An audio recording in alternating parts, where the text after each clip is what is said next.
በስመ አብ ወወልድ ወመንፈስ ቅዱስ አሐዱ አምላክ። ከማሁ ውእቱ ምጽአቱ ለወልደ እጓለ እመሕያው ወኢይትዐወቅ። ክቡር አባታችን መልአከ አርያም ኤፍሬም ጥላሁን የካቴድራላችን ዋና አስተዳዳሪ፣ ክቡር ሊቀ መዘምራን በቀለ ሳህለ ማርያም የካቴድራላችን ዋና ጸሐፊ፣ ሊቃውንተ ቤተ ክርስቲያን፣ አበው ካህናት ወአኀው ዲያቆናት፣ ማኅበረ ምእመናን ወምእመናት፣ አባቶች፣ እናቶች፣ ወንድሞችና እህቶች ሁላችሁም በዚህ ሰዓት ከዚህ ቅዱስ ስፍራ ያላችሁ እስከ ሞት ድረስ በወደደን ባከበረንና ባፈቀረን በጌታችን በመድኃኒታችን በኢየሱስ ክርስቶስ ፍጹም ሰላም እላችኋለሁ። እንደምን አደራችሁ? ምስጋና የባህሪ ገንዘቡ የሆነ ልዑለ ባሕርይ አምላካችን እግዚአብሔር ይችን ዕለት ይችን ሰዓት ይህንን ጊዜ ባርኮ ቀድሶ ሰጥቶን በዕድሜያችን ላይ ዕድሜን ጨምሮ አክሎ ከዚህ ያደረሰን እሱ ስሙ ዛሬም ዘወትርም ለዘላለሙ የተመሰገነ ይሁን። የሉቃስ ወንጌል ምዕራፍ 17 ቁጥር 30 ላይ እንዲህ ይላል፣ ከማሁ ውእቱ ምጽአቱ ለወልደ እጓለ እመሕያው ወኢይትዐወቅ። የሰው ልጅም በሚመጣበት ቀን እንዲሁ ይሆናል ይላል። የሰው ልጅም መምጣት እንዲሁ ይሆናል። የሰው ልጅ መምጣት እንዲሁ ይሆናል አይታወቅምም በማለት ይዘጋል ቅዱስ ሉቃስ። በዚህ የጌታችን የመድኃኒታችን የኢየሱስ ክርስቶስን ትምህርቱን በጻፈበት አንቀጽ እንዲሁ ይሆናል። የጌታ መምጣት አለ። የጌታ መምጣት የሚሆነው ከዚህ በፊት በታሪካችን በሕይወታችን በምናውቃቸው ነገሮች፣ ባየናቸው ነገሮች፣ ባሳለፍናቸው ነገሮች በነዛ በመመሰል እነዚያ እንደሆኑ እንዲሁ ይሆናል። እነዚያ እንደተገለጹ እንደተፈጸሙ እንደዚሁ ይፈጸማል በማለት ጌታችን ኢየሱስ ክርስቶስ በዚህ ቁጥር ላይ ተናግሯል ማለት ነው።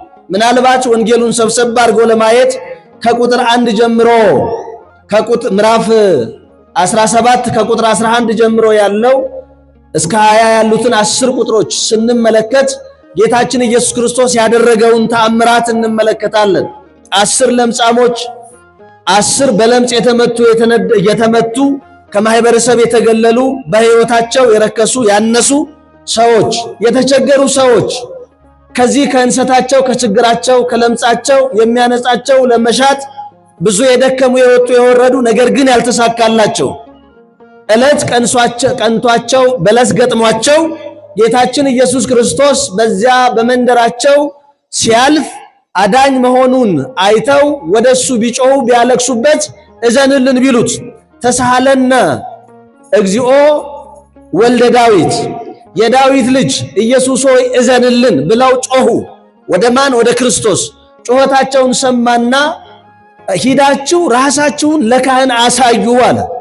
ራሳችሁን ለካህን አሳዩ አለ። ሄዱ፣ እንደታዘዙት አደረጉ።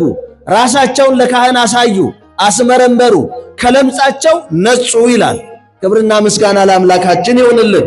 ብዙዎቻችን ተቸግረናል፣ ተጨንቀናል። በአንድም በሌላም መንገድ ምናልባትም ጥቂቶች ብለን ልናስብ እንችል ይሆናል እንጂ አሁን ባልጋ ላይ ያሉ በየጸበል ስፍራው በየሆስፒታሉ በየቤታቸውም ምናልባትም ከኛም መካከል ጭምር በማይመች ሁኔታ ውስጥ ያሉ ወገኖች አሉ።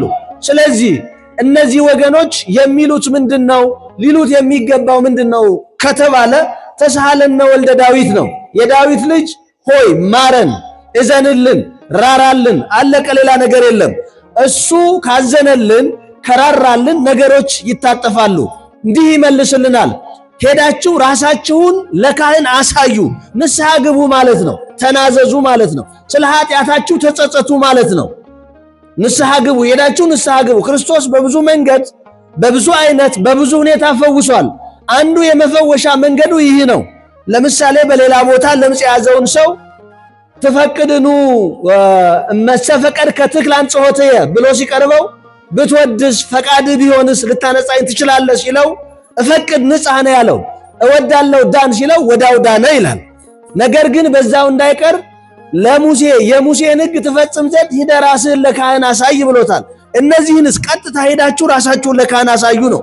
ስላለፈው በደላችን ትላንት ባሳለፍነው ጊዜያችን እግዚአብሔር የማይፈቅደው ሰው የተበደለበት ወገን ያዘነበት ሰው ያስለቀስንበት ያስነከስንበት አንዳች ጉዳይ ካለን ስለዛ ጉዳይ ተጸጽተን የበደልነውን ክሰን የቀማነውን መልሰን ከልቡናችን ቂም በቀልን አርቀን ንጽህናን ገንዘብ ስናደርግ ከለምጻችን ከችግራችን ከወደቀብን አንዳች ዱብዳ ነፃ እንሆናለን የሚል ሐሳብ ነው ያለው። ነፃ እንሆናለን። ስለዚህ ክርስቲያኖች መንገዳቸው ሕይወታቸው ይህ መሆን አለበት። አሁን መዳን አንድ መንገድ ሆኖ ሳለ ከነዚህ ከ10 ለምጻሞች 9 ሲቀሩ አንዱ ሰው ብቻ ለምስጋና ተመለሰ ይላል። ይሄ ዛሬም ቢሆን በብዙ ምዕመናን ዘንድ የተለመደ ነው። ክርስቲያኖች ሲያዝኑ፣ አንዳች ነገር ሲያጥራቸው፣ ሲጎላቸው፣ መሸሻ ሲጠፋ ቤተ እግዚአብሔር መሸሸጊያ ናት፣ መምጫ ናት፣ መሮጫ ናት፣ ማዘኛ ናት፣ መደሰቻም ናት። የምትፈለገዋ ነገር ለያውም ደግሞ ተራ ነገር እኮ ሊሆን ይችላል። ቢዘረዘር ቢወጣ በጣም ይሄ ነው የሚባል ነገር አይደለም። ሰው ስልጣን ማግኘቱ ሀብት ማጣቱ ሀብት ማግኘቱ ከእግዚአብሔር መለያ መሆን የለበትም፣ አይሆንምም። ምክንያቱስ ከተሾሙ መሻር አለ፣ ካገኙም ማጣት አለ፣ ምናልባትም ከበረቱ መድከም አለ። ይሄ የታወቀ ነገር ስለሆነ ይሄ ወደ እግዚአብሔር ቢያቀርበን እንጂ አያርቀንም ለማለት ነው። ስለዚህ እነዛ ሰዎች ከለምጻቸው ቢነጹ፣ ከመገለል ቢድኑ፣ ካጡት ነገር ሁሉ ቢፈወሱ 9 ለምስጋና አልበቁም። ክርስቲያኖች አግኝተን ሳይሆን እንዲሁ የምንመጣነንና ለምስጋና ለአምልኮ ከቤቱ መገኘት ድርሻችን እንደሆነ አውቀን የምናደርግነንና ይልቁንም ሲደረግልን እግዚአብሔር በሕይወታችን በተአምራት ሲገለጥ እኛን በመማረክ ሲገለጥ ከደዌ ሥጋችን ሲያነጻን በዚህ ሲገለጥ እግዚአብሔርን ይበልጡኑ ማመስገን ያስፈልጋል፣ ይበልጡኑ መቅረብ ያስፈልጋል ነው፣ መምጣት ያስፈልጋል ነው። ካገኘን መውጣት አይደለም። ካገኘን ትላንት ባጣንበት ባዘንበትና በጎበጥንበት የራቅንበትን የቀረብንበትን እጥፍ መቅረብ ያስፈልጋል ነው። አንዱ ብቻ መጥቶ ክርስቶስን እንደተከተለ እንግዲህ ቅዱስ መጽሐፉ ይገልጣል። ጌታችን ኢየሱስ ክርስቶስ ግን ይህንን ሰው 9ኞቹ ወዴት አሉ? የዳንክ የተፈወስክ አንተ ነህ ወይ ብሎ ሲጠይቀው እሱ የራሱን መምጣት ነበርና አንተ እንደ እምነትህ ይሁንልህ ተፈወስ ብሎ ተፈውሷል ማለት ነው። ስለዚህ አግኝተናል እጃችን ገብቷል ሳይሆን እጃችን ያለው እንዴት መብነን እንደሚችል ስለማናውቅ ይጸና ዘንድ በእጃችን ያለው ወደ ቤቱ ወደ ክርስቶስ መቅረብ አስፈላጊና ተገቢ መሆኑን ያሳየንና አንድ ጥያቄ ይነሳል። ሁለተኛውን ነጥብ ስናነሳ ከቁጥር 20 ጀምሮ እስከ መጨረሻው ያለው የመጽሐፍ ቅዱስ ክፍሉ የጌታን መምጣት ነው የሚያወሳ። ምናልባት በወንጌል ላይ የማቴዎስ ወንጌል ምዕራፍ 24 ቁጥር ምዕራፍ 24 ምዕራፍ 25ን ስንመለከት አንድ አይነት ሐሳብ ወይም አውድ ነው ያለው ነገረ ምጽአቱ የሚታሰብበት።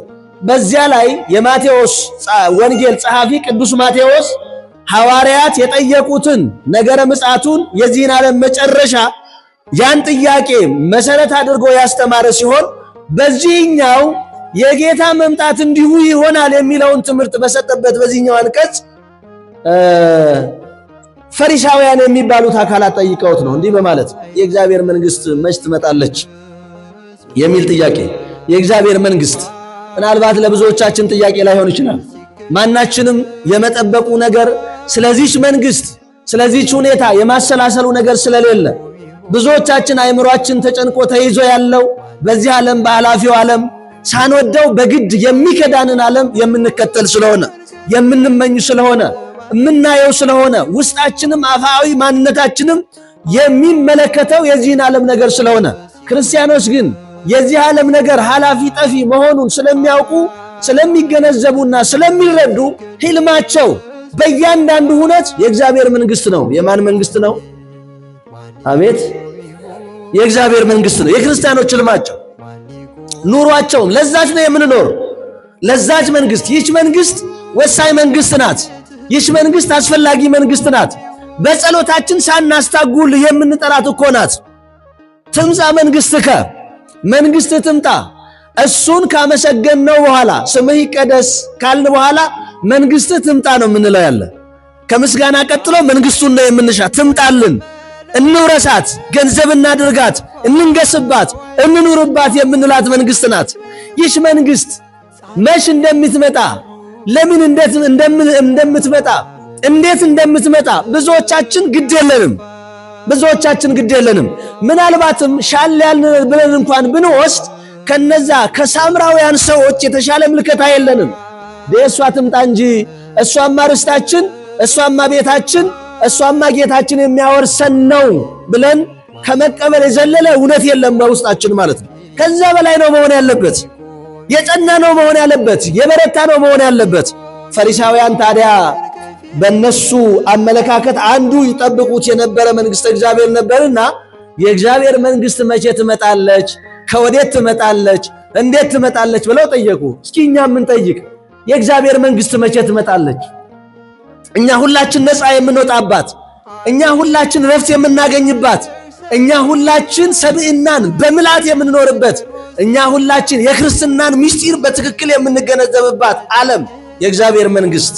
ከዛ ውጪ ሰብዕናን በምልአት መኖር አይቻልም። እንደምታዩት ነው። አንዳችን ረጅም ነን፣ አንዳችን አጭር ነን፣ አንዳችን ወፍራም ነን፣ አንዳችን ደግሞ ቀጭን ነን፣ አንዳችን ጥቁር ነን፣ አንዳችን ቀይ ነን፣ አንዳችን እንዲህ እንባላለን፣ አንዳችን እንዲያ እንባላለን። በዛች መንግስት ይሄ ሁሉ የለም። መጥቆር መቅላት፣ መርዘም ማጠር፣ መወፈር መቅጠን የለም። ሁሉም እኩል። ሌላው ቀርቶ የዕድሜ ልዩነት የለም።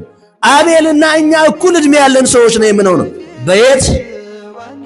በየት አልኳችሁ? በየትኛው ዓለም? በእግዚአብሔር መንግስት። አያችሁ፣ ያቺ መንግስት ደሃና ባለጸጋ የለባትም። ህመምተኛና ጤናማ የሚባል የለባትም። አንድ አይነት ነው። ሐዘን የሚባል የለባትም። ደስታ ብቻ ነው፣ ለያውም የማይሰለች ደስታ። የዚህ ዓለም ደስታ ለዛሬ ነው። ዛሬ ደስ ቢላችሁ ነገ ታዝናላችሁ። ዛሬ ሰላም ብታገኙ ነገ ሰላማችሁ ይደፈርሳል። ዛሬ ያስፈልገኝ በእጄ ነው ብትሉ ነገ ከእጃችሁ አይደለም። ይሄ እውነት ነው።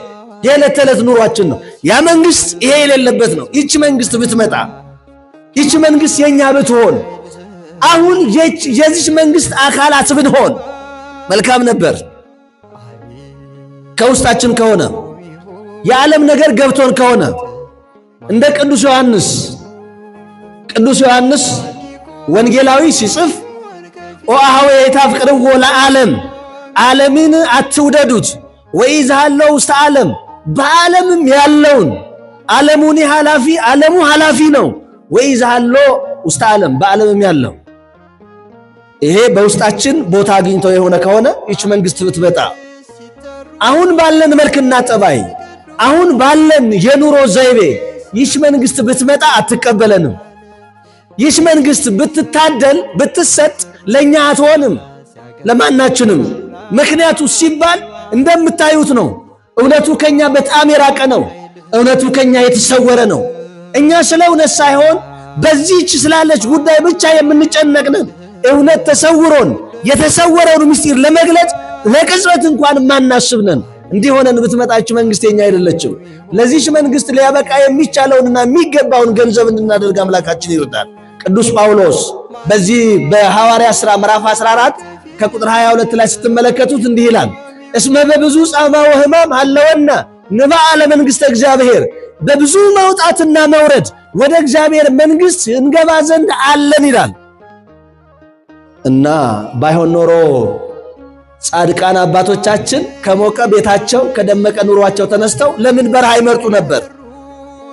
ሰማዕታት አባቶቻችንና እናቶቻችን ከከበረው ዙፋናቸው፣ ከንግስናቸው፣ ከብልጽግናቸው፣ ከጤናቸው ለምንድነው ወርደው በዓላውያን አደባባይ ፊት ቆመው ስለ ክርስቶስ መስክረው እሳትና ስለቱን የሚመርጡት?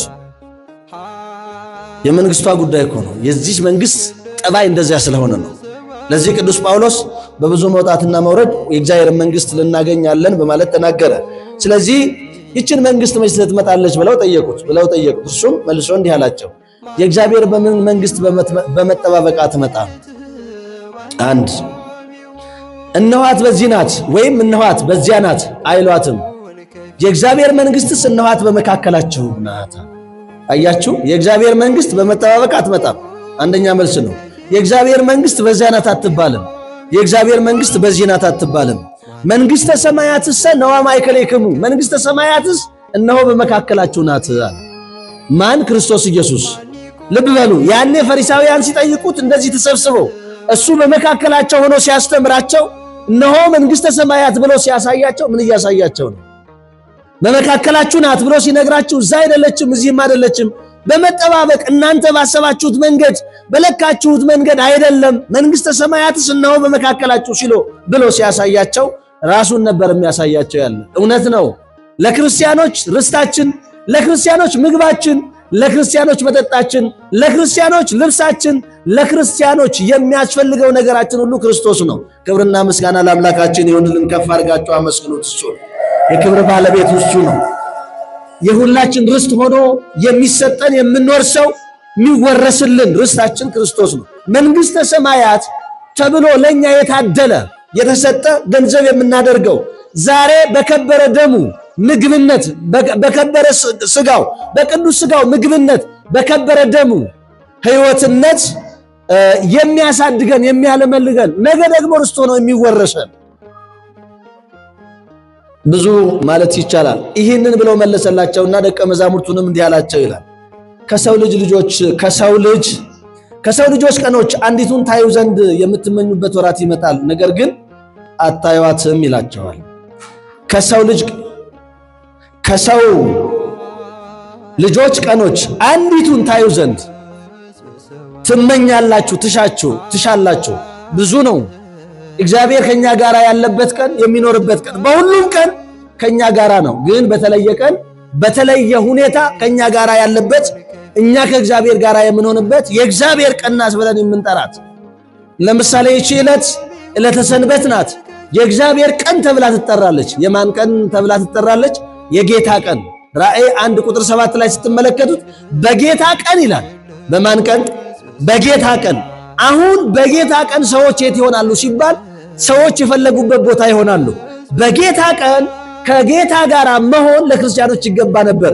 ብዙዎች ይመኟታል፣ ግን ማድረግ አይችሉም። አያችሁ፣ የተመኟት ሁሉ ቢመጡ ይህ ግቢ መቻል አይችልም። የትኛውም አብያተ ክርስቲያን የትኛውም ስፍራ ብንሰበሰብ አይበቃንም። ለምን ከተባለ እጅግ ብዙዎች ነን። ነገር ግን የምንመኝ እንጂ የምናደርግ አይደለንም። ከዛ የተነሳ ኢየሱስ ክርስቶስ ይህንን አለና ስለ ነገረ ምጽአቱ፣ ስለ እግዚአብሔር መንግስት መምጣት፣ ይህ ስለዚህ ዓለም ማለፍ፣ ስለ ወዳኛው ዓለም መተካት ቅዱስ ጴጥሮስ በጣም በስፋትና በጥልቀት ይጽፋል። ዛሬ በተነበበልን የመጽሐፍ ቅዱስ ክፍል ላይ ስትመለከቱት ሐዋርያው ቅዱስ ጴጥሮስ በሁለተኛ ጴጥሮስ ምዕራፍ 3 ከቁጥር 1 ጀምራችሁ እስከ መጨረሻው ብታነቡት መልካም ነው የሚሆነው፣ ወይም አስፈላጊ ነው የሚሆነው። ምክንያቱም በዛ ላይ የተነሱ መሰረታዊ ሐሳቦች ስላሉ ነው ይህንን ቀን በተመለከተ። ነገር ግን ቁጥር 9 ጀምሮ ያለው እንዲህ ይላል፣ እግዚአብሔር የተናገረውን ቃል አያስቀርም፣ ይቀራል ብለው የሚናገሩ አሉና፣ ነገር ግን ስለ እነርሱ ይታገሳል፣ ማንንም ያጠፋ ዘንድ አይሻምና ንስሐ ይገቡ ዘንድ ለሰው ሁሉ ዕድሜን ይሰጣል እንጂ ሰማያት የሚነዋወጡባትና የሚያልፉባት ቀድሞ የነበረው ፍጥረት ሁሉ በእሳት ነበልባል የሚቀልጥባት ምድርና በእርሷ ላይ ያለው ፍጥረት ሁሉ የሚቃጠልባት የእግዚአብሔር ቀን ግን እንደ ሌባ ድንገት ትመጣለች። ይህ ሁሉ እንዲህ የሚቀልጥ ከሆነ በተቀደሰች አካሄድና በመልካም አምልኮ ለመኖር ፍጠኑ። እግዚአብሔር የሚመጣባትን ሰማያትም ቀልጠው የሚጠፉባትን ፍጥረትም ሁሉ ተቃጥሎ የሚጠፋባትን ዕለት በተስፋ እየተጠባበቃችሁ ፍጠኑ። እኛ ግን ጽድቅ የሚኖርባቸውን አዲሶቹን ሰማያትና አዲሲቱን ምድር ተስፋ እናደርጋለን በማለት በዚህ አንቀጽ ላይ ቅዱስ ጴጥሮስ ጽፏል ማለት ነው። ስለ ጌታችን ስለ ኢየሱስ ክርስቶስ ዕለት ድንገት እንደ ሌባ የምትመጣ መሆኑ ጌታችን መድኃኒታችን ኢየሱስ ክርስቶስም ይችን የሱን መምጣት የመንግስቱን መምጣት የኛን ወደ መንግስቱ መግባት በተመለከተ በሰጠበት በዚህ አንቀጽ ላይ 3 መሰረታዊ ነገሮች በዋናነት አንስቷል። እዚህ ላይ አንደኛው መብረቅ ነው። ሁለተኛው ዘመነ ኖህ ነው፣ የኖህ ጊዜ። ሶስተኛው የሎጥ ዘመን ነው። በዚህ አንቀጽ ላይ የተቀመጠው እነዚህን 3ቱን ካሳየ በኋላ ነው አምላካችን መድኃኒታችን ኢየሱስ ክርስቶስ ከማውእቱ ከማሁ ውእቱ ምጽአቱ ለወልደ እጓለ እመሕያው ወኢይትዐወቅ የሰው ልጅ መምጣት እንዲሁ ነው አይታወቅም ያለው ማለት ነው። ስለዚህ መብረቅ ይላል በዚህ በሉቃስ ወንጌል ላይ የመጀመሪያው መብረቅ ብልጭ ብሎ ከሰማይ ዳርቻ እስከ ሰማይ ዳርቻ እንደሚያበራ የሰው ልጅ አመጣጡ እንዲሁ ነው። ክርስቶስ ሲመጣ የመብረቅ ብልጭታ ነው። ሁላችንም በዓይናችን እናያለን፣ ድምፁን በጆሮአችን እናያለን። መብረቅን አሁን ወራቱ ክረምት ነው። ምንም እንኳን እየወጣ ያለ ቢሆንም የመብረቅ ድምፅ የነጎድጓድ ድምፅ ስንሰማ የሰነበትንበት ያራቀን ምሳሌ ነው። ያራቀን ምሳሌ በሁሉም ነገረ ምጽአቱ ውስጥ ያልተወው ምሳሌ ነው። በዚህ አንቀጽ ላይ መብረቅ ከምስራቅ እስከ ምዕራብ ብልጭ ብሎ ሲወጣ እንደሚታይ የክርስቶስም መምጣት የክርስቶስም ዳግመኛ ወደዚህ ዓለም መምጣትና እኛን ወደሱ መውሰድ በገባልን ቃል መሰረት መጀመሪያ መጥቷል። መምጣት ማለት እኛን ሊወስደን ለፍርድ የሚመጣበትን ነው። እኛን ሊያድነን ስለኛ ሊገረፍ ስለኛ ሊሰቀል ሊወጋ ሊሞት ሊቀበር ሊነሳ ሊያርግ መጥቷል። ከዚህ በፊት ሁላችንም እናውቃለን። ይሄ የመጀመሪያ መምጣት ይባላል። ሰው ለመሆን የመጣበት ማለት ነው። ሰው ለመሆን አሁን የምንነጋገረው መምጣቱ ምንድነው ስንል ሊወስደን የሚመጣው መምጣት ነው። ሊወስደን በይበልጥ በዮሐንስ ወንጌል ምዕራፍ 14 ከቁጥር 3 ላይ ስትመለከቱት እመጽእ ካዕበ ወእነሥአክሙ ይላል። ዳግመኛ እመጣለሁ እወስዳችኋለሁ፣ ዳግመኛ መጥቼ እወስዳችኋለሁ ይላል ክርስቶስ በቀጥታ ለሐዋርያቱ ሲያስተምራቸው ሲነግራቸው ዳግመኛ እንደሚመጣ የነገረን እሱ ነው፣ ያስተማረን እሱ ነው። ከዛ ቀጥለው አባቶቻችን ሐዋርያት ክርስቶስ ዳግመኛ እንደሚመጣ በስፋትና በጥልቀት ነገሩ። ይሄንን ሁለተኛ መምጣቱን ነው ሊወስደን የሚመጣበትን መምጣት እሱን መምጣቱን ነው እየተነጋገርን ያለ ነው ማለት ነው። በዛን ሰዓት ሲመጣ ክርስቶስ አመጣጡ ምን ይመስላል ሲባል እንደ መብረቅ ነው። ለምሳሌ አሁን እንደዚህ ተሰብስበን እንዳለን ቢመጣ አሁን ይመጣል እያልኳቸው አይደለም። እሱ ሊመጣም ይችላል። በኔ ማለትና ለማለት ውስጥ የተወሰነ አይደለም።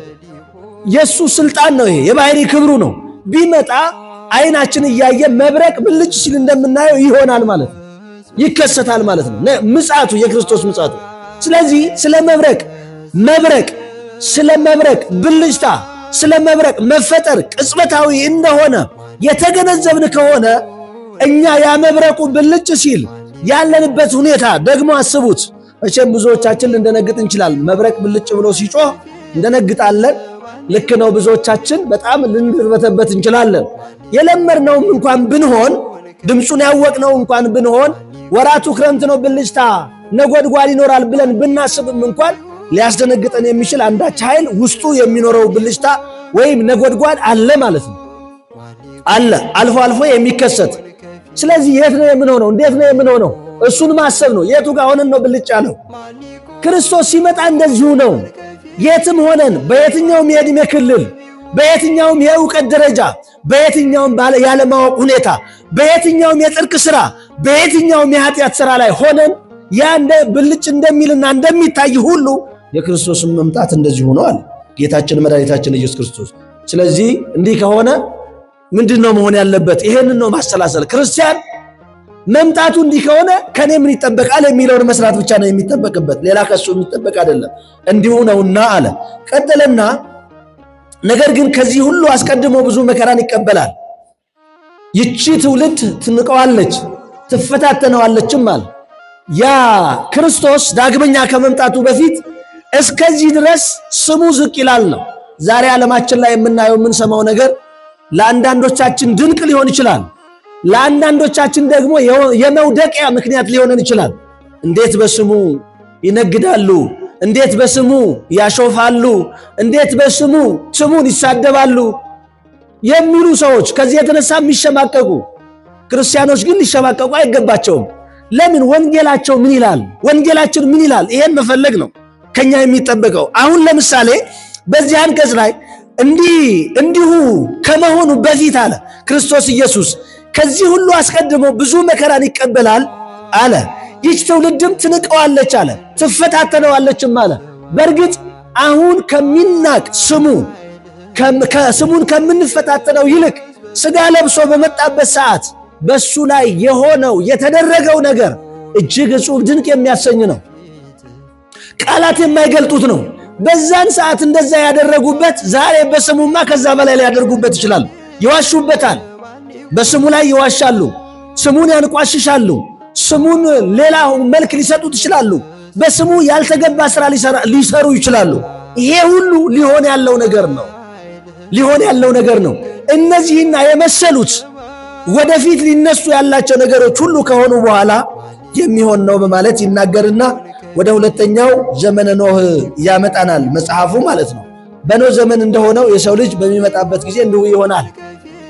በኖህ ዘመን የኖህን ዘመን ለመተረክ አሁን ጊዜው አይደለም፣ ሰዓቱም አይደለም። ነገር ግን እኛ ሁል ጊዜ የምንሰማውና የምናውቀው የምናስተውለውም ነው። በኖህ ዘመን ኃጢአት ከምድር እስከ ሰማይ ከፍ ከፍ ብላ ነበር። ምናልባት ካለው ከተመዘገበው የታሪክ ሐሳብ አንጻር ዛሬ ዓለማችን ከምታራምደው የኃጢአት ሐሳብ አንጻር ሲተያይ ምናልባት የዚህ ዘመኑ ኃጢአት ከፍ ሊል ይችላል። በእርግጠኝነት ማለት ነው። በብዙ መልክ ነው ከፍታው። ያኔ የሰው ልጆች በቁጥራቸው ትንሽ ናቸው። ዛሬ ግን የሰው ልጅ ቁጥሩ በጣም እጅግ ስለሆነ ከዛን ሰዓት አንጻር በየቤቱ የሚሰራው ኃጢአት እንደዛው ብዛት አለው፣ ስፋት አለው፣ አይነት አለው። ጆሮን ጭው ሊያደርግ የሚችል ነገር በእያንዳንዱ አህጉር ውስጥ ሊሰራ ይችላል ማለት ነው። በዛን ዘመን እግዚአብሔር የተረሳበት፣ እግዚአብሔር የተተወበት፣ ሰዎች ራሳቸውን ከእንስሳ ያሳነሱበት፣ ሰዎች እንደ እንስሳ የሆኑበት ዘመን ነው ባጭሩ ሲገለጥ ማለት ነው። ምናልባትም ታሪኩን ለመሰብሰብ እግዚአብሔር በሰው ልጆች እየተጸጸተበት ነው ያ ዘመን ያ ጊዜ። ለምን ሲባል የሰው ልጆች የሰሩት ኃጢአት፣ የሚሰሩት ክፋት፣ የሚሰሩት ተንኮል እጅግ አስቸጋሪ ነበረ።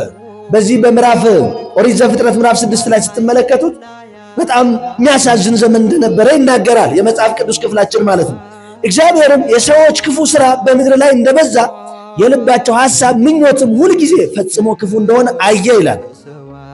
ልብ በሉ። እግዚአብሔርም የሰዎች ክፉ ሥራ በምድር ላይ እንደበዛ የልባቸው ሐሳብ ምኞትም ሁል ጊዜ ፈጽሞ ክፉ እንደሆነ አየ። እግዚአብሔርም ሰውን በምድር ላይ በመፍጠሩ ተጸጸተ፣ በልቡም አዘነ። እግዚአብሔርም የፈጠሩትን ሰው ከምድር ላይ አጠፋለሁ፣ ከሰው እስከ እንስሳና አራዊት እስከ ተንቀሳቃሽም እስከ ሰማይ ወፍም ድረስ ስለፈጠሯቸው ተጸጽቻለሁና አለ። በዚህ አንቀጽ ላይ ስትመለከቱት የመጽሐፍ ቅዱስ ክፍላችን እንደዚህ ነው የሚነበበው። ይሄ ብዙ ሐሳቦችን የያዘ ነው። ዝም ብሎ ተራ ሐሳብ አይደለም። እግዚአብሔርን የሚያጸጽት ጸጸት የሚነሳው ካለማወቅ በመስራት ነው፣ ካለማወቅ በማድረግ ነው። የእግዚአብሔር ግን የሰው ልጅ ሲፈጥረው አውቆ ተረድቶት ከመጀመሪያው እስከ መጨረሻው መዳረሻውን ያውቀዋል። ምን ማለት ነው ሲባል የአብነት የበጎ አብነት አድርጌ በፈጥረው የክፋት አብነት እንዴት ሆነ ነው። አሁን ሰው ክፉ አይሰራም አይባልም፣ ግን ሰው የበጎ አብነት እንጂ የክፋት አብነት መሆን የለበትም። የክፋት አብነት ዲያብሎስ ነው። አሁን የክፋት አብነት ዲያብሎስ ሳይሆን ሰው ራሱ ነው። ሰው ራሱ ነው። ምክንያቱም ሰይጣን ያልሰራውን ክፋት እየሰራን ስለሆነ ነው። ከራሳችን አውጥተን በአንደበታችን ከራሳችን አውጥተን ከራሳችን አንቅተን የምንሰራው ክፋት ጥግ አልባ ነው። ምንድነው የሚባለው? አንድ አባት በበረሃ ይኖራሉ እና በአብይ ጾም ውስጥ ዶሮ ቆቅ እንደ ዶሮ ያለች ከአይዋፍ ወገን ነች እና ጠብሶ ይበላሉ በአብይ ጾም። ያንን በሚያደርጉበት ሌላ ወንድም ወይም አባት ያያቸውና ምን ነው አባቴ በአብይ ጾም ብሎ ሲናገራቸው አይ ሰይጣን አስቶኝ ነው የሚል ሐሳብ አቅርበዋል።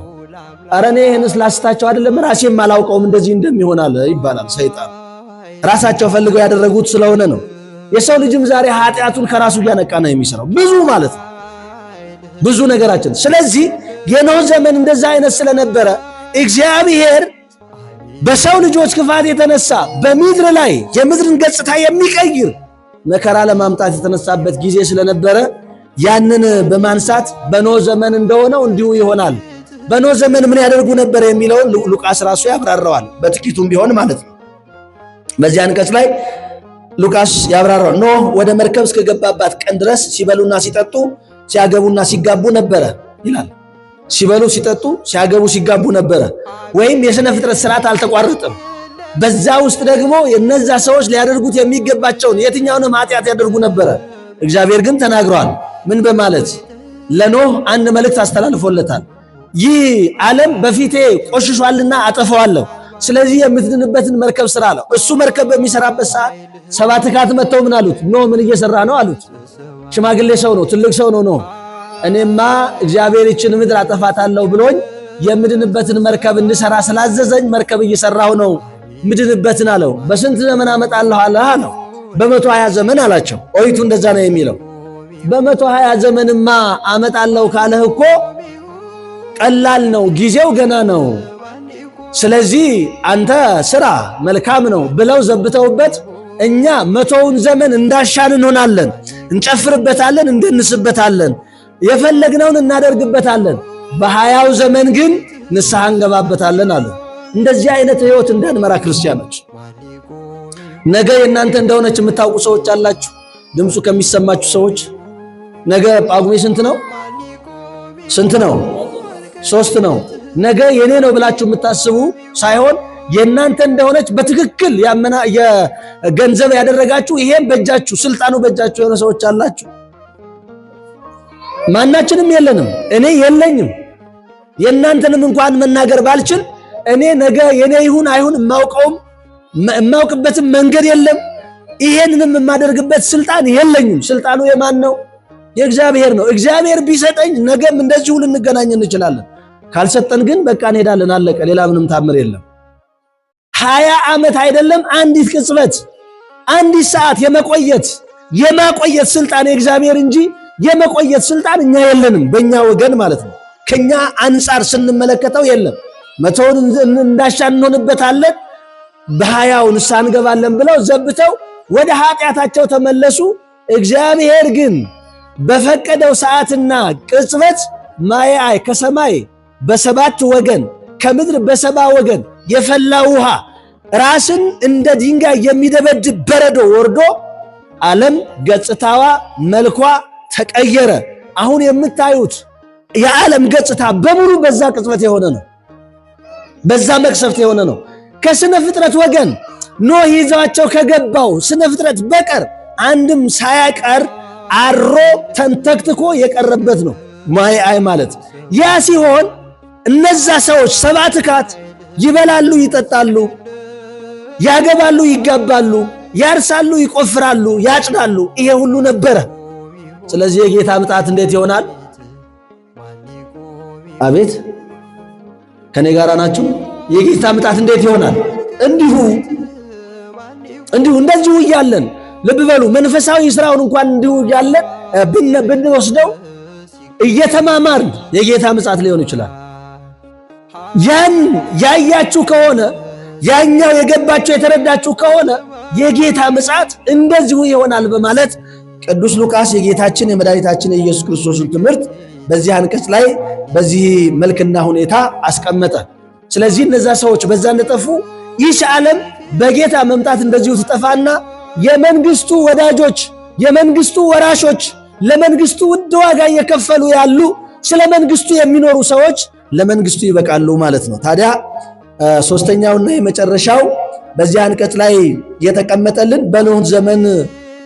በሎጥ ዘመንም ሲበሉና ሲጠጡ ቤት ሲሰሩና ሲተክሉ ሲሸጡና ሲገዙ ነበረ ይላል። ልብ በሉ። ይሄ አሁን በማህበረሰብ ውስጥ የሚከሰት ነው። ያኔ ብቻ ሳይሆን አሁንም ጭምር እንደዚህ እየሆነ ነው። ሌላ ተአምር ላይኖር ይችላል። ተአምሩ ይሄ ነው። የኖህን ዘመን ማሰብ ነው። የሎጥን ዘመን ማሰብ ነው። መብረቅ ከምስራቅ ወጥቶ እስከ ምዕራብ እንደሚታይ የጌታ መምጣቱ እንዲህ ያለ ከፍ ያለ ነገር ነው። ተራ ነገር አይደለም። ጥቂት ነገር አይደለም። ወይም ደግሞ የሆነች ብልጭታ አይደለችም። ገናና ነው የጌታ መምጣት። የትኛውም ኃይል ሊቋቋመው የሚችለው አይደለም። ምናልባት የዓለሙን አስተሳሰብና አመለካከት ስትመለከቱት ብዙ የሚባሉ ነገሮች አሉ። ዓለምን ሊያጠቃ የሚችል ሊያጠፋ የሚችል አለት ከዚህ ተነስቶ ወደዚህ ሄዷል። ነገር ግን አደጋውን ለመቀነስ እንዲህ እናደርጋለን፣ በዚህ እንወጣለን፣ በዚህ እንፈርዳለን የሚባል ነገር አለ። ብዙ ነው እሱ ወደ ውስጥ ተገብቶ ሲመረመር። ነገር ግን የክርስቶስን መምጣት ሊገዳደር ሊቋቋም የሚችል አንዳችም ነገር የለም። ያ እንደሆነ ሁሉ አሁንም ይሆናል። ያ እንደተፈጠረው እንደዚሁ ይፈጠራል። የሚሆነውም ደግሞ እንደዚህ አይነት ህይወት እየመራን ሳለ ነው። ሎጥ ከሰዶም በወጣበት ቀን ግን ከሰማይ እሳትና ዲን ዘነበ፣ ሁሉንም አጠፋ ይላል። ሎጥን አስወጡት አይደለ ቅዱሳን መላእክት። እነዛ ሎጥን ያስወጡት ኦሪት ዘፍጥረት ምዕራፍ 19ን ስትመለከቱ የምታገኙት ታሪክ ነው።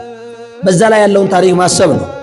የኖህን ስታስቡ ኦሪት ዘፍጥረት ምዕራፍ 6፣ ምዕራፍ 7፣ ምዕራፍ 8፣ ምዕራፍ 9ን ማንበብ ነው። የዘመነ ኖህን ታሪኩን ከፈለጋችሁ ማለት ነው። የሎጥ ኦሪት ዘፍጥረት ምዕራፍ 19ን ማንበብ ነው። ሁለት መላእክት ወደ ሰዶምና ገሞራ ገብተው ከመንደር ጫፍ ተቀምጠው ነበረ። ሎጥ የአብርሃም ወንድም ልጅ ነው። የአብርሃም ጠባይ፣ የአብርሃም መልክ፣ የአብርሃም ኑሮው ነው። ያ ማለትን ማለት ነው እንግዲህ አይቀበል ነበር። ባይተዋሮችን ይጎበኝ ነበረ። እነዛ መተው ከመንገድ ከመሰፈሩ አጠገብ ሰፍረው ሳለ ሄዶ እጅ ነሳ ይላል። እንግዳው እጅ ነሳል እንጂ ባለቤት ወይም ደግሞ በዛ በሰፈሩ አካባቢ ያለ ሰው ተነስቶ እነሱን ሄዶ እጅ አይነሳም እንደምናውቀው ማለት ነው አሁን ያለን መልክ። ነገር ግን ደግነታችን ከፍ ሲል ወይም ደግሞ መልስ ማይሻ ከሆነ እንደዚህ ነው የምናደርገው። ገና እንግዶች ሳይመጡ ይመጣሉ ብለን የምናስብ ነው የሚሆነው። እንግዶች ሲመጡ እነዛን እጅ ነስተን ለነሱ የሚገባውን ነገር ለማቅረብ እንሰራለን። መተው ጠይቀውን ለምነውን እባካችሁ አሳድሩን፣ እባካችሁ አስጠጉን ምናምን የሚባል ነገር አይደለም። ያ ሰብዕናችን ሲሟላ ክርስትናችን ሲስተካከል የሚሆን ነው። አሁን ተለምነንም አይሆንም እንኳን ሳንለመን ለምነን ለማሳደር እና እሱ ሄዶ እጅ ነስቶ ሲያበቃ እንደ አብርሃም ገሃሱ አጋይስቴ ቤተ ገብርክሙ ጌቶቼ ወደ ቤቴ ገብታችሁ ራት ብሉ ደግሞ የሚደሩ ቤተ እግዚአብሔር ነው አላቸው ይላል። ወደ ቤት አስገባቸው። ከዚህ የተነሳ መዓት መጣበት ሎጥ። ምን አይነት መዓት! ለካ ሌሎችም እንደሱ አይተውታል። እነሱ ሊያስተናግዷቸው አይደለም፣ እነሱ ኃጢአት ሊሰሩባቸው በቅዱሳን መላእክት። የሰው ልጅ ድፍረቱ እኮ ጥግ አልባ ነው። እግዚአብሔር ሁላችንን ከድፍረት ይጠብቀን ወገኖቼ። የሰው ልጅ ከደፈረ መከራ ነው። ፈሪሃ እግዚአብሔር የሚያስፈልገው ለዛ ነው። ሰው እግዚአብሔርን መፍራት አለበት። ሰው እግዚአብሔርን ከፈራ የጥበብ ሰው ይሆናል፣ የእውቀት ሰው ይሆናል፣ የግንዛቤ ሰው ይሆናል። በዛ መልክ ተስተካክሎ መኖር ይችላል ማለት ነው። እግዚአብሔርን ካልፈራ ግን ችግር ነው።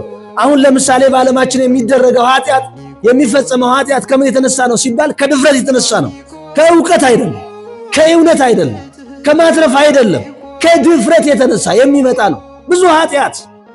ብዙ ኃጢአት የሚፈጸመው በድፍረት ነው። በእውቀትማ ቢሆን መስተካከል ይመጣል። አይ ይሄንን ባደርገው እኮ እንዲህ ነው የሚመጣው፣ ይሄ ደግሞ ለኔም ለወገን የማይጠቅምም ይላል። እውቀት ነው ይሄን የሚያደርገው። ስጋዊ እውቀት በራሱ ወሳኝ ነው። ምክንያቱ ሲባል ውጤቱ እኮ ለስጋው የሚጠቅመውን ነገር ማምጣት ነው። የስጋውን ችግር መቅረፍ ነው አይደለም እንዴ? ስጋዊ ጥበብ የሚያስፈልገውን ለራሱ ማድረግ ነው፣ መለየት ነው። የማያስፈልገውን ከራሱ ማራቅ ነው ስጋዊ ጥበብ ብለን የምንጠራው። መንፈሳዊ ጥበብ የሚባለው ደግሞ ከእግዚአብሔርና ከኛ ጋር ያለውን መንገድ የሚያሰፋ በጎውን ነገር እንድንተገብር የሚረዳን መንገድ ነው ወይም እውቀት ነው። መንፈሳዊ እውቀት ብለን የምንጠራው። ስለዚህ በስጋዊ እውቀታችን የሚሆን በመንፈሳዊ እውቀታችን ያልተማዘነ፣ ያልተያየ፣ ያልተስተካከለ ለኃጢአት ብቻ የምንሰራው ድፍረት እጅጉን አጸያፊ ነው የሚሆነው።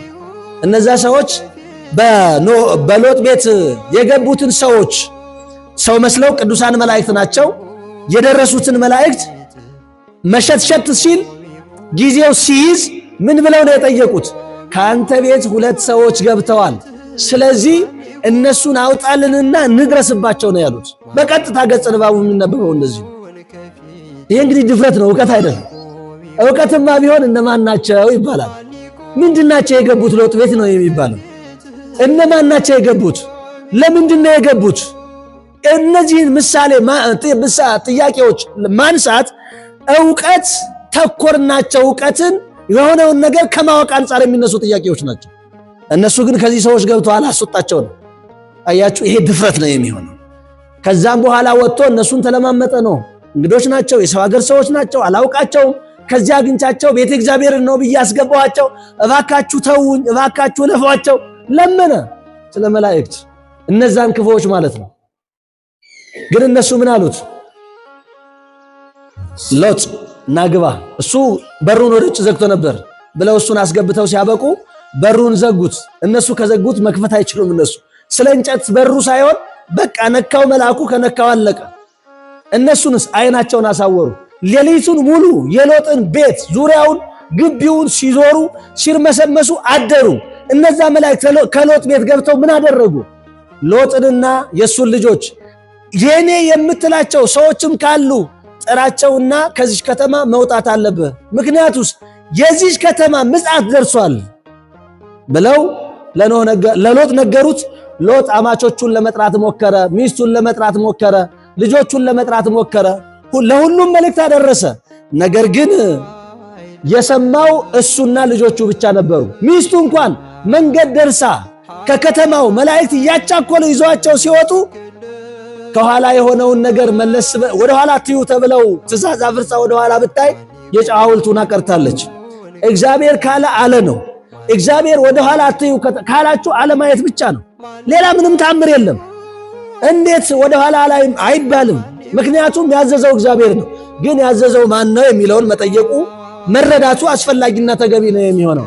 እንዲህ አለች፣ ወይ አገሬ ሰዶም እግዚአብሔር ባላወቀ ፈርዶ አደረገሽ ባዶ ብላ ወደ ኋላ ዞራ ብታይ የጨው ሐውልት ሆነች። አይደለም ማማቾቹ ሚስቱ ለመትረፍ አልቻለችም። ምክንያቱም ከነሱ ወገን ነበረች። ከነሱ ወገን ማለት በሰብዕናዋ ሳይሆን በአስተሳሰቧ፣ በአተገባበሯ፣ በኃጢአቷ ማለት ነው። ሰውማ ሁሉም ሰው ነው። ሁሉም ሰው ነው። የትኛውም ሰው ነው። የትኛውም ሰው ነው። እኛ የምንከፈለው በምንድነው ከተባለ በእውቀታችን፣ በኑሯችን፣ በስራችን ነው። የአንዱ ስራ ክፉ ይሆናል፣ የአንዱ ስራ በጎ ይሆናል። ስለዚህ በክፉ ስራ ከነሱ ወገን ነበረች፣ ከነዛ ሰዎች ወገን። ከዚህ የተነሳ መውጣት አልተ ያ እንደሆነ ሁሉ የጌታ ምጽአት እየተነገረን ይመጣል። አሁን ክርስቲያኑ ዓለም አይደለም አይዛቡ ዓለም ክርስቶስ እንደሚመጣ ያውቃል አያውቅም? ያውቃል። ይሄ እኮ የጓዳ ምስጢር አይደለም። የክርስቶስ መምጣት በማይክ የምንናገረው የጓዳ ምስጢር ስላይደለ ነው። ስለዚህ ጆሮ ያለው ሁሉ ምን ይላል? መስማት ይችላል። ክርስቲያን ብቻ አይደለም፣ የትኛውም ሰው እየሰማ ነው ያለው። እየሰማ ያለው ምን እንደሆነ ግን የተገነዘበ እንኳን ከዚህ ግቢ ውጭ ያለ ይሁን እዚህ ውስጥም ያለ የተገነዘበው ስንት እንደሆነ እግዚአብሔርና እሱ ናቸው የሚያውቁት። እኛ የምናውቀው ታምር የለም። ስለዚህ በኖህ ዘመን፣ በዚህ በሎጥ ዘመን በእንደዚህ አይነት መልኩ እየተነገረም እንኳን እነሱ ከጥፋቱ ሳይድኑ ቀሩ። የጌታ ምጽአት እንደዚሁ ይሆናል። በዚህን ሰዓት ነው ቁጥር 30 ላይ ስትደርሱ የሰው ልጅም በሚመጣበት ቀን እንዲሁ ይሆናል። ኩሌቶቹ የሰሙት ይድናሉ፣ እየሰሙ ያልሰሙት ያላወቁት ደግሞ ይጠፋሉ። እሱ የሚመጣው ለጻድቃን ሊፈርድላቸው ነው፣ ለኃጥአን ሊፈርድባቸው ነው። ይህንን ሲመለከት በዚህ አንቀጽ ላይ ይህን አለ። ቅዱስ ያሬድም ይህኑ ትምህርት በማስመልከት በእውነቱ እጅግ ደስ የሚል ሐሳብ በማቅረብ ነው ሲመሰገንበት እግዚአብሔር ሲወደስበት ያደረውን ስንመለከት የሚያሳየንና ከዚህ የተነሳ እያንዳንዳችን ወደ ራሳችን ተመልሰን ራሳችንን አይተን ነገሮቻችንን አስተካክለን እግዚአብሔር የሚወደውንና የሚከብርበትን ስራ ሰርተን መቆየት የሚያስፈልገን ከእያንዳንዳችን ለክርስቶስ መምጣት የሚያስፈልገንና የተነገረን ምንድነው ብለን ስንመለከትና ስንጠቀልለው የክርስቶስ መምጣት ወደዚህ ዓለም መምጣት የዚህ ዓለም ማለፍ እንደ መብረቅ ነው፣ እንደ ዘመነ ኖህ ነው፣ እንደ ዘመነ ሎጥ ነው ተብለናልና ድልዋኒክሙ ንበሩ ነው። ተዘጋጅታችሁ ኑሩ። ተዘጋጅታችሁ ለምሳሌ አሁን ወደ ሩቅ አገር ትሄዳለህ ብትባል አንድ ከዚህ ውስጥ የምናቀርበው ምክንያት አለን አይደል? አይደለም። አሁን ወደ ቤተ ክርስቲያን ነው የመጣሁት፣ አለባበሴም ለቤተ ክርስቲያን ለቅዳሴ ለውዳሴ የሚያዘጋጀኝ እንጂ ለጉዞ የሚሆን አይደለም። ስለዚህ ቤቴ ገብቼ ለዚህ ጉዞ የሚሆነውን ስንቅ ሰንቄ ልብስ ለብሼ የሚያስፈልገኝ ነገር ይዤ እመጣለሁ ነው አይደለም የምንለው? እንደዛ ነው የምንለው። ግን ለዚህ ጉዞ ማናችንም ቢሆን ወደ ስራ ቦታችን ስንሄድ በስራ ቦታችን ሁነን በዚህ ቦታ ሁነን ከዚህ ወደ ቤት እየተመለስንም ቢሆን እኛ ወደ ክርስቶስ ለመሄድ ዝግጁ መሆን ማለት ነው። ታጥናችሁ ኑሩ ማለት ይሄ ነው። ተዘጋጅቶ መኖር፣ ንስሐ ገብቶ መኖር። ቤተ ክርስቲያን አንድ ምእመን ጠዋት አባቱን ከእንቅልፉ እንደተነሳ ማታ አባቱን ከስራው እንደተመለሰ ማግኘት አለበት። የትኛው አባቱን? የንስሐ አባቱን። ለምን? በሰላም አድሬያለሁ፣ ሳላውቅ በሐሳብ የበደልኩት ካለ ያሳዘንኩት ካለ አላውቅም፣ አባቴ ይፍቱኝ ብሎ ነው ወደ ስራው የሚሰማራው። አሁን እሱ ተዘጋጅቷል። መንገዱ ላይ ሞት ቢመጣ፣ በስራ ቦታው ሞት ቢመጣ ምን ችግር አለ? እግዚአብሔር ጋር እኮ ነው ያለው። ማታ ደግሞ በእጄ የበደልኩት በቃሌ ያሳዘንኩት ካለ በአነጋገሬ ያሳዘንኩት ካለ ሳላውቅ ያሳዘንኩት ካለ አላውቅም የሚያውቀው ካለ ደግሞ ይሄን ፈጽሜያለሁ በድፍረት በስህተት ከዚህ ባሻገር ደግሞ እንዲህ ነው በማለት ይነግርና እንደገና ደግሞ አሁንም ራሱን አንጽቶ ወደ እንቅልፉ ወደ ምሽት ሰዓቱ ይሄዳል ማለት ነው። ተዘጋጅቶ መኖር ይሄ ነው። ከዚህ የተነሳ ቅዱስ ጳውሎስ ምን አለ? ዘንበለ ይርብ አቁርሩ መዓተክሙ፣ ፀሐይ ሳትጠልቅ በደላችሁን ከራሳችሁ ላይ አርቁ አስወግዱ በማለት ተናገረ። እንዲህ የሚኖር ክርስቲያን አለ? እንዲህ የተዘጋጀ አለ? እንዲህ የተዘጋጀው ክርስቶስ አሁን ቢመጣ ምን አለ? ያቺ መንግስት አሁን ብትገለጥ ምን አለ? እንዳውም ናፍቆት ነው፣ እንዳውም የሚያንገበግበን ጉዳይ ነው። ምክንያቱም ዓለማችን ዓለም አልሆነችንም፣ ኑሯችን ኑሮ አልሆነም፣ ህይወታችን ህይወት አልሆነም፣ ክብራችን ክብር አልሆነም። አጠቃላይ ያለው ነገር የኛ አልሆነም። ስለዚህ ምኑ ይምጣ ከተባለ መንግስቱ ይምጣ፣ ክርስቶስ ይምጣ። ያኔ ሁሉም ስለሚለይ አሁን ብርሃን ከጨለማ ተቀላቅሏል። ይሄ የሚለየው በዛን ሰዓት ነው። ጽድቅና ኃጢአት አልተለየልንም። ያቺ መንግስት ስትመጣ ክርስቶስ ሲገለጥ ይሄ የሚለይበት ነው። ስለዚህ ቢመጣ መልካም ነው የሚለው ነው የሚያሳሳን፣ የሚያሻን፣ የሚናፍቀን ለኛ ለክርስቲያኖች ካለው ነባራዊ እውነት ተነስተን ስናስብና ስለዚህ እያንዳንዳችን ተዘጋጅተን መኖር ነው። ተዘጋጅቶ መኖር በንስሐ ነው። ተዘጋጅቶ መኖር ቅዱስ ሥጋውን ክቡር ደሙን ተቀብሎ ነው። ተዘጋጅቶ መኖር ክርስቲያናዊ ሥራን እየሰሩ ነው። ተዘጋጅቶ መኖር እርስ በርስ በመተሳሰብ በመደጋገፍ በመፈቃቀር ነው። ተዘጋጅቶ መኖር እርስ በርሳችን በሚያስፈልገን ጉዳይ ሁሉ አለሁልህ አለሁልሽ በመባባል ነው። በእንደዚህ አይነት መልኩ ያለ ሰው ክርስቶስ በየትኛውም ሰዓቱ ሲመጣ ደስ ነው የሚለው እያንዳንዳችን ማለት ነው። ስለዚህ የክርስቶስን ምጽአቱን ስናስብ የኛን ወደሱ መሄድ ማሰብ ነው መናገር ነውና እኛ ደግሞ በሁለት ወገን ወደሱ እንሄዳለን። ዛሬ በሞት ነገ ተነገ ወዲያ በሞት የዛሬ ወር የዛሬ ዓመት የዛሬ 10 ዓመት በሞት ወደሱ እንሄዳለን። ምናልባት እስከዛ ቢቆይ ምናልባት ከዚህ በላይ ደግሞ ቢቆይ እሱ ራሱ መጥቶ ስለሚወስደን ይሄ ገንዘባችን ስለሆነ የማይቀር ስለሆነ ታሳቢ በማድረግ የንስሐ ሕይወት የክርስቲያናዊ ሕይወታችንን አጽንተን እንድንጠብቅ በዚህም ጸንተን እንድንኖር ያስፈልጋል ይገባናል።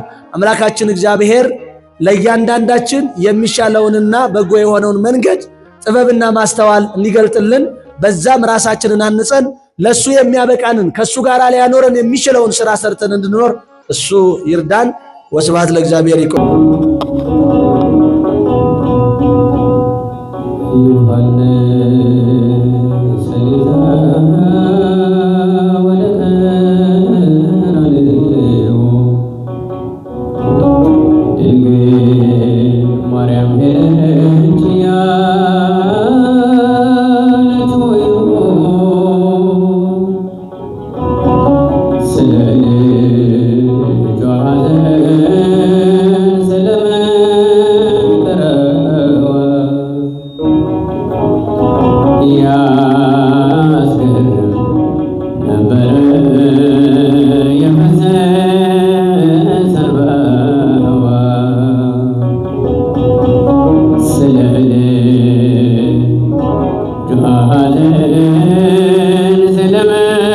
ስለመከራ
እንባና ፈሰሱ ውለታው ገብቷቸው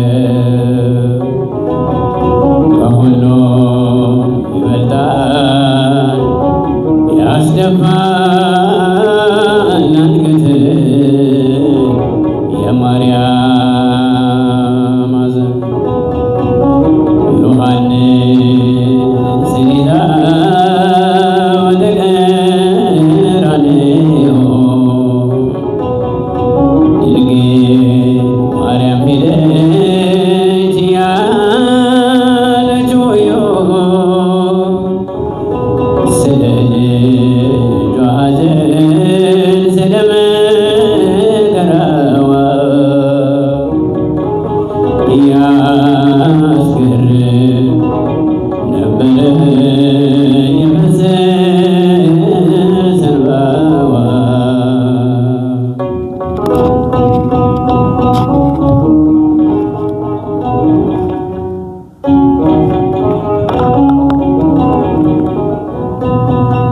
ራሔል አልቅሳለች ላላቀፈቻቸው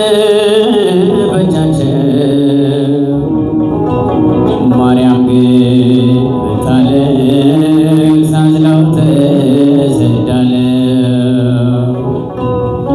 ያዕቆብም አልቅሷል በሌላ የሰው ደም ማርያም ግን ብታለቅስ ፈሷል ልጇ ደም ከሁሉ ይበልጣል ያስደፋል አንገት የማርያም ሐዘን ዮሐንስን ይዛ ወደ ቀራንዮ ድንግል ማርያም ሄደች ያለች ሆዮ ስለ ልጇ ሐዘን ስለ መከራዋ ያስገርም ነበረ የፈሰሰ እንባዋ።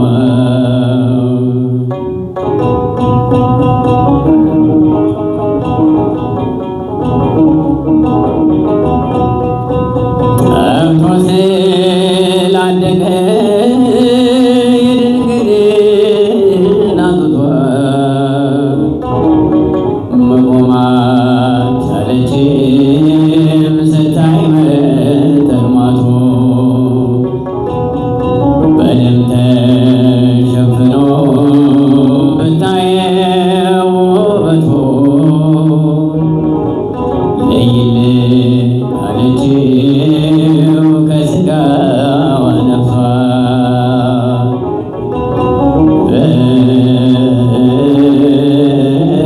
በእንተ ማርያም ማርነ ክርስቶስ ዮሐንስን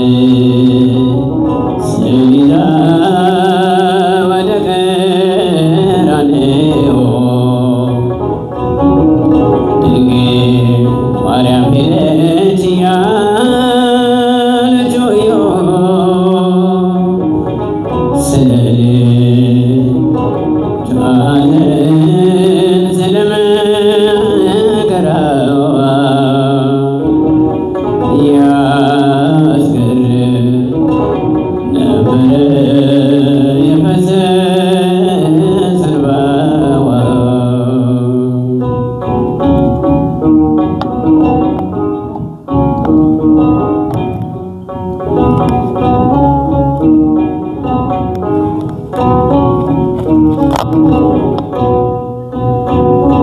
ሰው የለኝም ያለ በሰው የተረሳ የዳነው በታሞ ያዳነውን ረሳ። ሰው የለኝም ያለ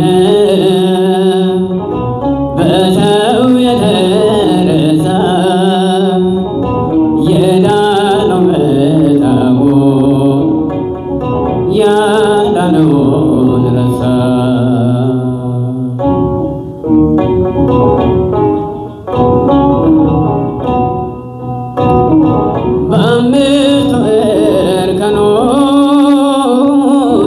በአዕማደ ምሥጢራት ቤተ ጻዕዳ ላለች ከመቅደስ ላኖርካት በበደል ለምናት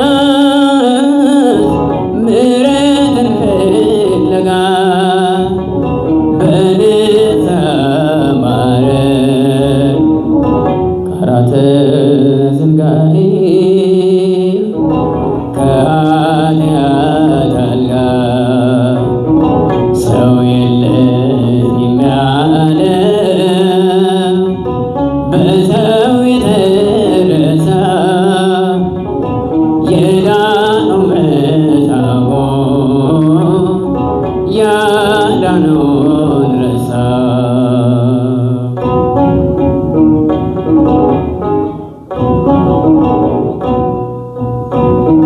በጠበሉ ደጃፍ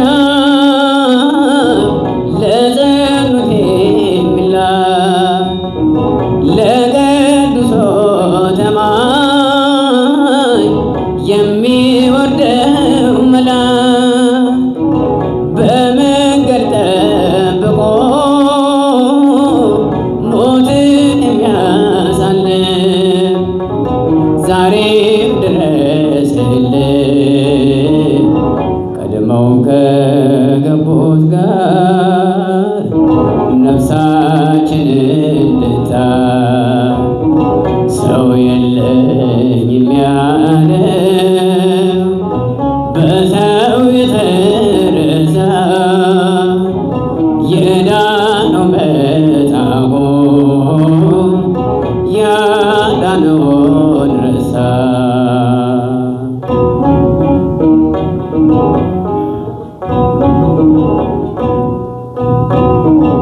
አልጋ ተሸክሞት ደክሞት ለሚጨነቅ አልጋን አሸክመ ሕመም የምታርቅ ደዌያችንን ነስተህ ቆስለ የምትፈውስ የመጣ ረዳት የነፍሳት መጠጊያ መድኃኒት ክርስቶስ ሰው የለኝም ያለ በሰው የተረሳ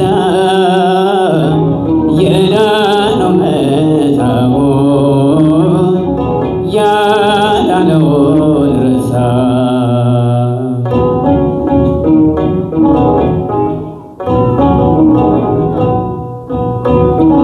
የባሰና ያየው ቃሉን ያልጠበቀ